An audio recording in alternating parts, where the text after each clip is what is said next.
Para ela, qual a diferença? O que o técnico em pesca faz? O que o técnico em agricultura faz? Ela está falando diretamente na maricultura, ali no cultivo. Então, em relação ao costão, o que é considerado pesca no costão é quem vai lá e extrai. Então, na realidade, a questão da pesca, ela não produz, ela extrai do ambiente. E a agricultura, ela vai produzir. É que eu dou aula de produção de cultura para os meus alunos e eu falo. Às vezes a gente vê os alunos ficam assim, a agricultura é melhor que pesca, pesca é melhor que agricultura. Eu falo, olha, no meu conceito não existe o melhor. Porque a gente precisa, a agricultura existe porque a pesca sozinha ela não consegue suprir a demanda hoje que tem de alimentos. E só a agricultura também não consegue suprir. E a pesca é a questão de extrair de forma sustentável. A gente precisa muito da pesca. Na realidade, a pesca e a agricultura se complementam. O que muita gente pensa de errado, né, que são cursos concorrentes, não tem nada a ver isso. Acho que vocês, eu sinto falta aqui no campo de uma conectividade entre o curso técnico em pesca e agricultura. Vocês estavam indo, quando eu falei do meu mestrado, ele envolveu tanto pesca e agricultura. Então, quando eu falo extração de mexilhão no costão, seria a pesca, porque você está extraindo, você não cultiva. Quando ele extrai para cultivar, aí já não seria pesca, seria agricultura. Então, é um recurso que é compartilhado tanto pela pesca, representado pelos marisqueiros, que vão lá e retiram o mexilhão do costão, e ao mesmo tempo pelos maricultores, que estão relacionados à agricultura, porque realizam o cultivo. Então, o técnico em pesca, vocês não vão estudar nada referente ao cultivo, como se cultiva o mexilhão.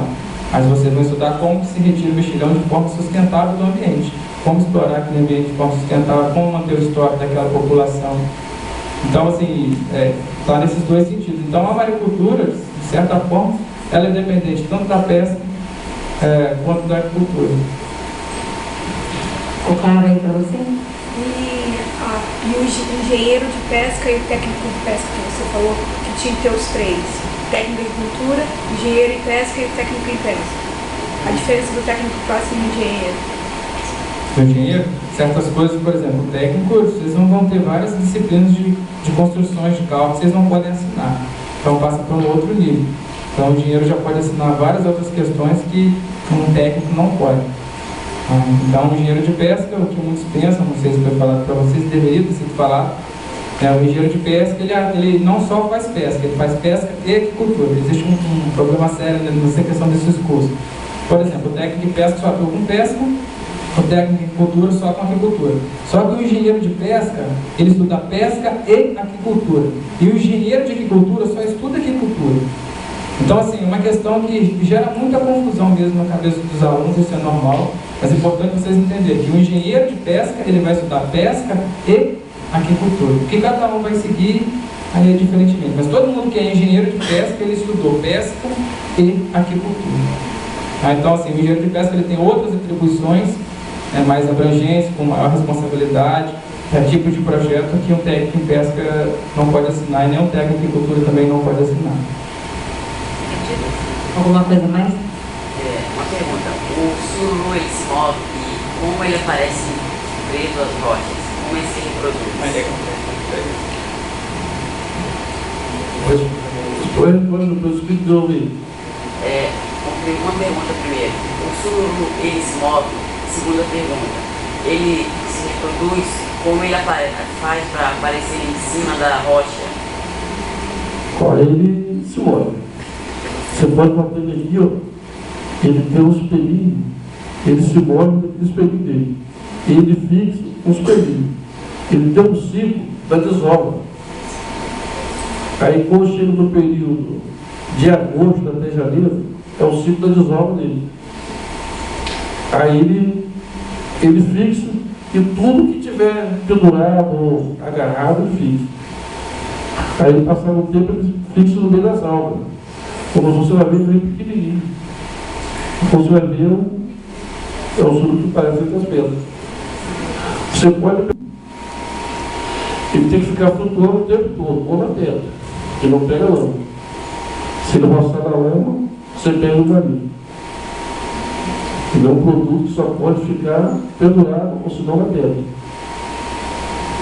Um dos desafios também nessa questão é manter as pessoas na maricultura, porque diferentemente a tradição cultural é o extrativismo, é a pesca, né? Então a pessoa é muito mais prática, você ir no costão, você vai lá e tira e leva. Aí quando vai para a agricultura, você tem o cultivo. Então dá muito mais trabalho. Então também por uma questão cultural, às vezes as pessoas não querem sair da pesca para ir para a agricultura, porque é uma coisa que dá mais trabalho, demanda mais mão de obra, mais atenção. Então às vezes é uma questão cultural nesse sentido. Outra questão porque, igual ele mesmo citou, aqui por ter essa ilha abrigada, comparado com Santa Catarina, lá são várias ilhas que abrigam o sistema de cultivo. Então temos tecnologia para desenvolver em Anchieta, em Itapemirim, em Guarapari, tem, porque precisa de pessoas capacitadas para fazer isso, e o acompanhamento. Então não adianta também o técnico ir lá e montar uma estrutura toda dessa, fazer um investimento se ele não tem um monitoramento. E dentro de cada região precisa de fazer adaptações específicas. Tanto uma questão cultural de identificar os possíveis produtores, quem realmente de fato vai querer produzir e quem não vai querer produzir, e ver quais são as adaptações locais para condições de onda, para condições de vento, condição de maré. Então, por exemplo, às vezes a condição de vento aqui em Anchieta é diferente de Itapemirim. Então, até o posicionamento do cultivo vai variar nesse sentido. Então, cada local tem o seu potencial e precisa ser explorado de uma maneira diferente. Então, o que falta também é uma questão de um acompanhamento técnico a longo prazo para isso se desenvolver. Esse técnico seria de qual formação? Técnico em agricultura ou engenheiro de pesca. Na questão de desenvolver, mas o técnico em pesca ele entra na questão da sustentabilidade e exploração do costão. Porque é uma área de extração, então é uma área mútua, seja para agricultura ou para pesca. Então essa questão da sustentabilidade de extrair esse recurso pesqueiro, o técnico em pesca também é muito importante, porque 90% das sementes que utiliza no cultivo vem do costão. E no costão quem utiliza são os marisqueiros, que fazem parte da pesca, e os maricultores. Então precisaria, na minha opinião, que cada prefeitura tivesse no mínimo um técnico em pesca, um técnico em cultura e um engenheiro de pesca, para dar todo o suporte. E isso os nossos municípios não têm. Então isso dificulta o desenvolvimento da atividade nos nossos municípios aqui. Então enquanto a gente não tiver pessoas realmente da área para desenvolver o setor, é difícil. Hoje a Anchieta tem uma representante ali que é uma engenheira de pesca, então a gente está conseguindo fazer vários trabalhos. Exemplo disso é a representante que está ali hoje. Então, em menos de 4 meses, já tem 2 estagiários, um da pesca e um da agricultura. A gente está fazendo vários termos de cooperações técnicas para desenvolver o setor. Então, a gente está fazendo pesquisas, então tudo sendo planejado, diferentemente de uma coisa sem um técnico, sem ter uma orientação técnica. Então, isso facilita muito também o desenvolvimento da atividade. Gente, vocês... Pois não, Clíndia? Eu queria saber se o turismo, de alguma forma, causa algum impacto, no sentido de assim, se as embarcações turísticas elas atrapalham, se as pessoas que são da associação no período do verão, se elas deixam aquela atividade, e se aumenta a venda com a presença dos turistas também. Eu queria saber essa relação entre a produção e o turismo. Então, responde para ele, Paulo. Bom, sobre o assunto da embarcação, ela atrapalha sim, mas é um período de 2 meses. A gente não pode fazer questão que Piúma também depende do turismo. E em relação se aumenta a venda, não aumenta não. O período de venda é 1000 vezes menor que o verão. Porque a gente não depende muito do veranista do cultivo de marisco, não. A gente já trabalha com restaurante há um ano todo, aquela quantidade certa. E o veranista, quando chega aqui, ele quer sentar no bar, tomar uma cervejinha, se distrair, acabar o estresse que ele vem de fora, né? Ele vem aproveitar aqui. E aqui, os barcos lá, ele atrapalha. O turista atrapalha também porque faz muita pergunta, fica em cima, querendo saber. Então a gente evita muito de lá. Porque eu vou acabando, se vai ver 2, 3 pessoas, aquilo ali vai tomar meu tempo do meu serviço. Né? Então eu pensei, eu não vou lá hoje. Ou eu tenho que ir cedinho, para ver não pegar o turista da praia, ou senão ia tardezinho. No momento, é bom que tem aquela curiosidade para perguntar o que é. Você fala assim, poxa, o cara não sabe o que é. Você vai explicar a ele o que é aquilo. Mas tem gente que não gosta. Por exemplo, eu não tenho paciência de perder tempo com turista, mas o meu tio não tem. O outro que vai comigo não tem, ele já fica preocupado. Está atrapalhando ele, larga, vem embora. Eu tenho que ficar sozinho. Então, para mim, o verão, ele não me influi nada. Ô, Clínio, outra coisa que você falou dos impactos, o grande problema é a questão das ilhas. O pessoal vai lá, né, quem já foi lá em visitas, na questão de educação ambiental, ou quando nós vamos nos projetos, é deixado muito lixo nas ilhas. Então, nesse período do verão, o maior problema que eu vejo, a questão que tem, né, não é roubo, e a questão do lixo que o pessoal deixa na ilha mesmo, o impacto geral, né, tudo que você imaginar, você encontra por lá. Então, esse daí, assim, eu vejo como um dos maiores impactos. Mas, conversando, né, com o Clínio, Clínio é um cara muito inteligente que chegou aí para nos ajudar agora, professor aqui. A gente estava até pensando num negócio, que depois nós vamos conversar lá, né, que demanda muito tempo, é a questão da exploração de vocês por parte do turismo. Para ter uma ideia, que a gente estava conversando esses dias, dá para ver se vocês acrescentam uma renda nessa questão do turismo de vocês. Uma coisa mais simples que nós vamos conversar com vocês mais para frente, de uma ideia inicial. A gente sabe também que você tem outros trabalhos, que às vezes você trabalha em pizzaria, tem outros serviços, mas a gente tem uma ideia depois para discutir, né? Não significa que se aceite, mas mais uma sugestão para no verão também, a gente sabe, para ele levantar o recurso. Amanda quer perguntar? Ele disse que esses 2 meses que tem turismo não afeta o processo discutivo e correto. Eu queria saber quanto tempo demora desde todo esse processo, desde o cultivo, desde a coleta do marisco até o cultivo. Quanto tempo leva para ele plantar e colher? Isso, todo o processo. O projeto, o começo dele, eles são 8 meses. Mas realmente, ali eu tiro todo dia. Não é que o turismo não me atrapalha. Mas afetar, afeta. Mas o sujeito, se for levar por esse lado, a burocracia é grande. Porque para mim, não me atrapalha, mas atrapalha o cara que toma um quiosque. Vocês mesmo gostam de passear na praia no verão. Então, para mim, o fluxo de barco já atrapalha por causa do movimento que o barco passa, ligeiro. Atrapalha o desenvolvimento do marinho. Mas se eu parar e pensar isso, tem eu e outro. Mas tem muita gente por trás disso que depende disso também.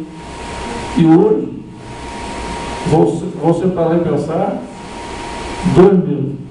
Mais 2 meses. Eu dependo de mais 10 meses pela frente. Aí eu pensei, eu vou pensar em mim e vou esquecer de vocês. Eu tenho que olhar de todo mundo. Eu não posso só pensar comigo. E tem muita gente que depende disso também. Por exemplo, eu dependo do cultivo, o cara depende da cabana. O bichinho lá desceu, vai lá, tomou sua cervejinha, passeou, voltou. Eu tenho que estar olhando o medo deles me roubarem. Bom, já está me afetando isso aí. O óleo do mar afeta também. Mas como é muita corrente marinha, não me atrapalha, porque ali a água passa numa velocidade que não pode ter água parada. Tem que ter corrente marinha. O cultivo de marisco sempre tem que ter corrente marinha. Então, um põe o outro. Que ele é filtrador. Tudo que passa é filtro. Mas ele filtrou agora, daqui a 10 minutos já foi embora. Portanto, que hoje, essas Petrobras aí deram uma lista para plantar lá, para saber se está vazando óleo ou não. O marisco funciona como um filtro da água? Ele é filtrador. E o cara hoje está comentando comigo que o cara foi lá, colheu e levou lá para fora, para plantar lá para ver se vaza óleo. Porque ele é filtrador. Se ele filtrar você coloca na boca, você sente um gosto de alguma coisa diferente. E o que muda no marisco se ele estiver num ambiente que vai ter óleo? O que muda é que ninguém pode. Tem um marisco aqui, ó. Tem época que ele dá maresia. Vocês são alunos, vocês sabem disso. Tem época que ele dá maresia. Você bota na panela em casa, você tem que jogar tudo fora. Ele dá um mau cheiro, não dá em casa. Por exemplo, daqui não dá. Anchieta tem. Anchieta tem época por aí. Marataízes tem. O Tipiúco não tem por isso. Porque ele é plantado ali uma corrente só. As pedras de pluma, quase não existe isso. Os outros lugares têm. Você vê que Anchieta, o povo fala que é o pó de minério. Mas isso tem um gosto diferente daqui. E o de pluma é totalmente diferente dos outros lugares todos. Então, o marisco aqui, ele não tem essa sujeira, vamos falar assim, porque as correntes marinhas passam rápido e levam o que tiver de sujeira, é isso? Isso aqui de Piúma é uma ilha, né? Você vê que aqui tem dois braços de rio. Tem um que sai da Piumirinha ali e outro que sai de Piúma. Essa corrente carrega tudo. Quando dá de sul, carrega para o sul, quando dá para o norte, dá para o norte. Então não afeta muito aí. Em relação ao mexilhão, ele é utilizado como indicador para monitorar os ambientes aquáticos. Então, o pessoal lá da Aquadesa teve aqui com ele para fazer o monitoramento da Baía de Vitória e instalaram várias mexilhoneiras embaixo da terceira ponte para fazer um acompanhamento lá da CST. Já se sabe que existe uma contaminação na Baía de Vitória e eles vão fazer esse monitoramento de aqui com ele para pegar a questão das mexilhoneiras que ele produziu para instalar lá embaixo da terceira ponte. Então o mexilhão ele pode ser usado como indicador, porque ele vai acumulando substâncias no ambiente. Então se ele está no ambiente que tem metais pesados, ele vai acumular aquilo ali ao longo da vida dele. Vai bioacumulando. Cada dia que passa, se a água estiver contaminada, ele vai acumulando. Então, ao longo do tempo de 8 meses, se for comer e o ambiente estiver contaminado, ele vai estar comendo um alimento contaminado.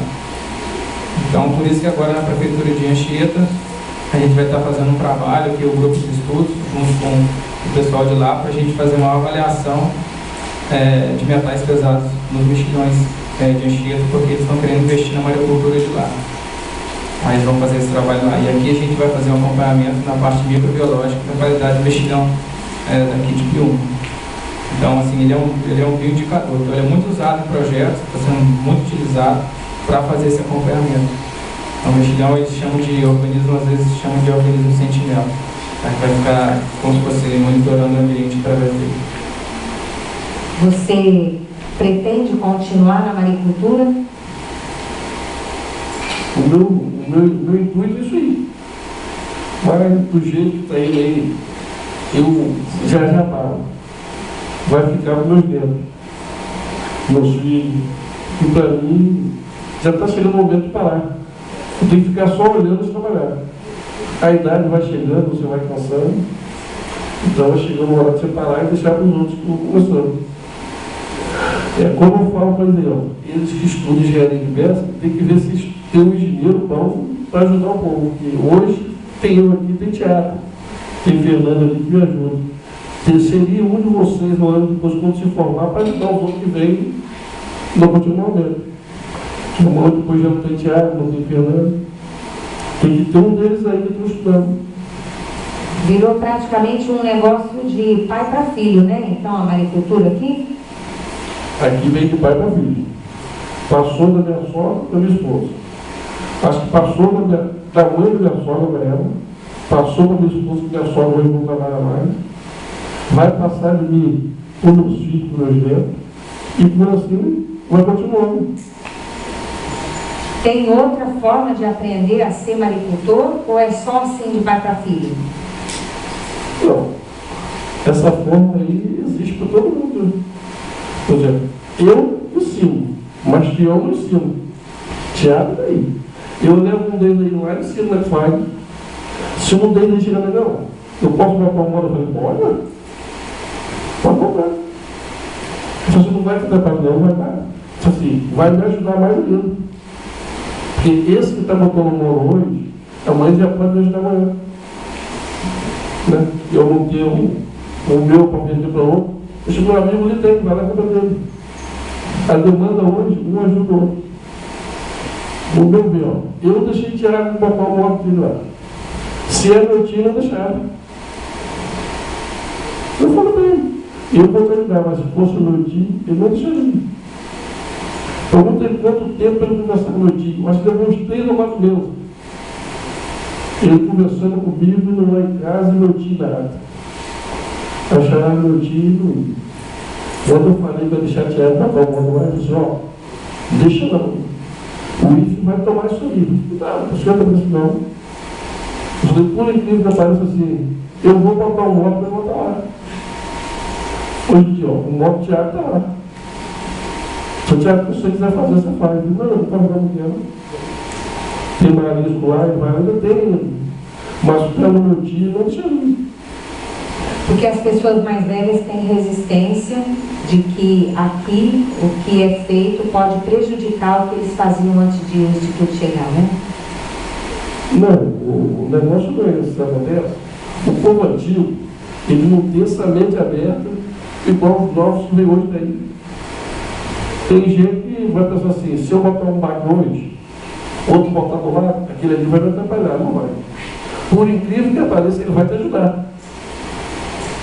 E a mesma coisa do motivo. Se um botar um modo lá, ele vai me ajudar, não vai me atrapalhar.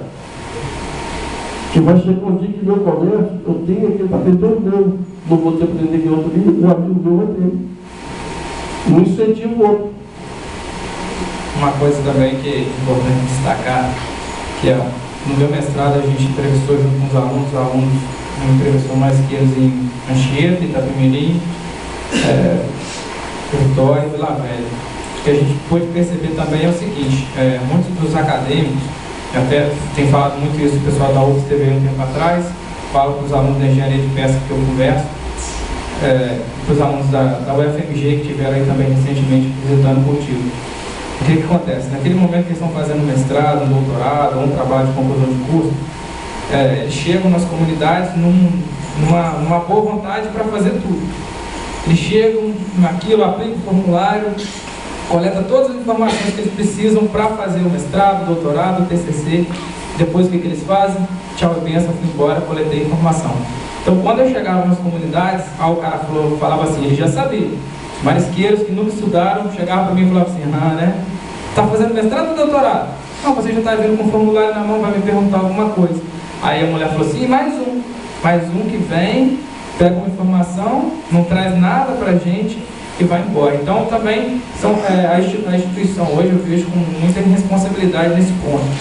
O pessoal vai lá para fazer mestrado, doutorado, coleta todas as informações que são necessárias para a pessoa ter um título, não se preocupa se aquela informação de alguma forma ela vai ser viável para a comunidade, se vai ter alguma aplicabilidade. Simplesmente está preocupado com o título dele de mestre, de doutor, que vai melhorar o salário, que vai possibilitar ele entrar numa outra instituição, pega, junta tudo e vai embora.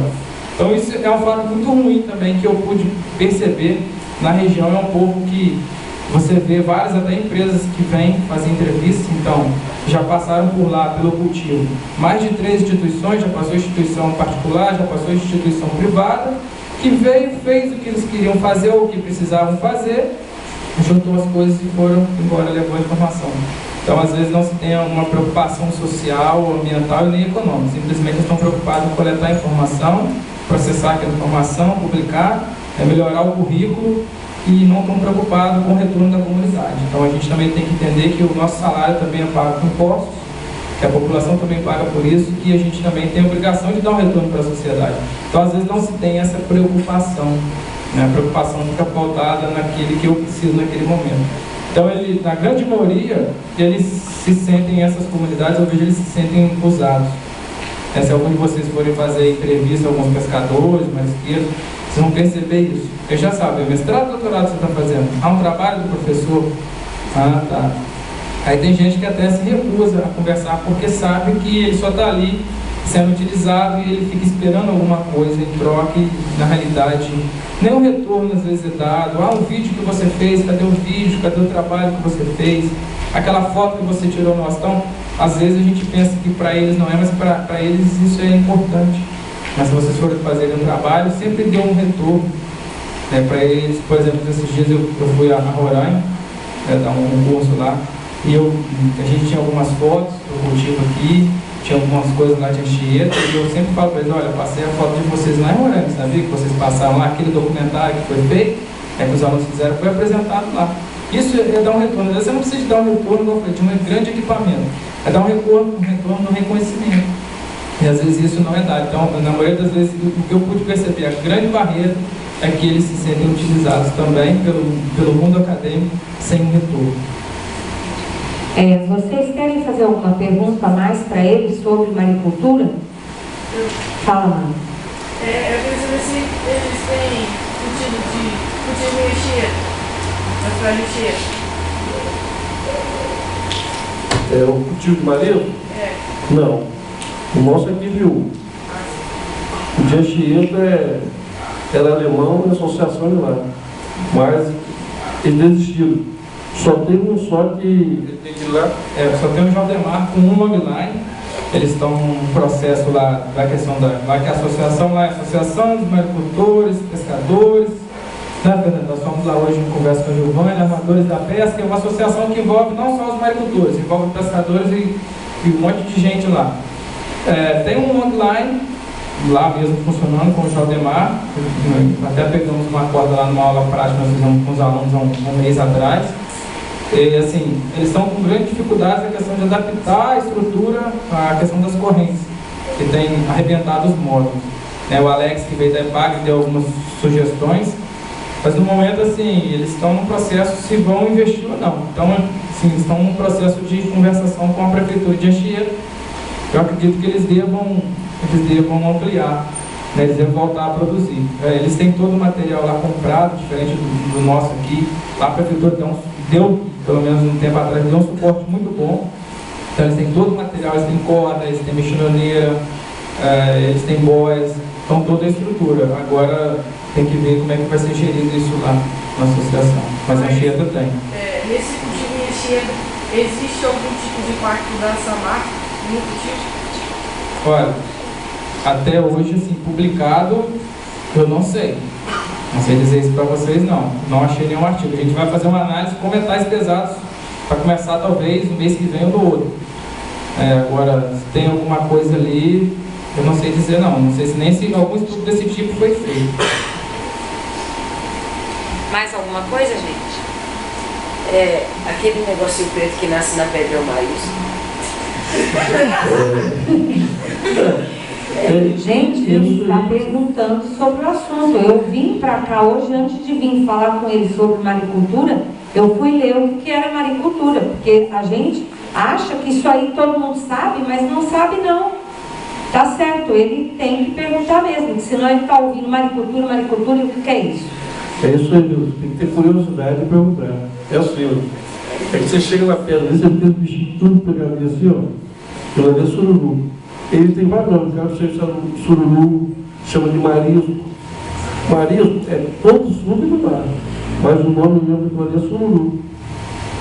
Aquilo que você vê assim, ó, é sururu, tem monstro. Os branquinhos são monstros. E os pretinhos são sururu. A curiosidade é isso aí que tem que perguntar.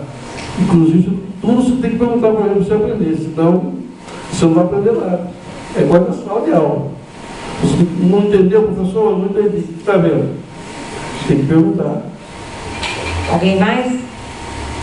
Diga. O que é a maricultura? A maricultura, ela abrange vários troços que você cultiva, né? Maricultura, você mexe com cultivo de marisco, você vai criação de peixe, tipo a maricultura que você está fazendo. Tudo que é cultivado no mar. Tudo que é cultivado no mar.